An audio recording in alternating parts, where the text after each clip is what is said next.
jsem Natka, studuju zdrávko a taky jsem ta druhá. Já mám 3 mladší sourozence s autismem a s ADHD.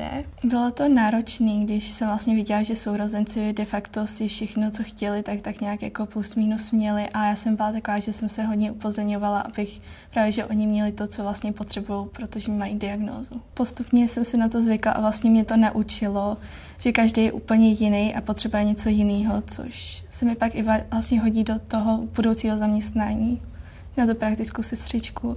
Každý den je vlastně s nima úplně jiný a vždycky jsou tam jiný výzvy, které se musí překonat a to mě hrozně jako baví. A zároveň by to pomohlo asi jako rychleji dospět. Naučilo mě to samostatnosti, čehož si vlastně všímají i lidi v okolí, že já všechno umím vyřešit se vlastně sama, když potřebuji. Pak určitě o pokora a vlastně o všímat si ostatních, ale zároveň mít od nich nějaký jako odstup.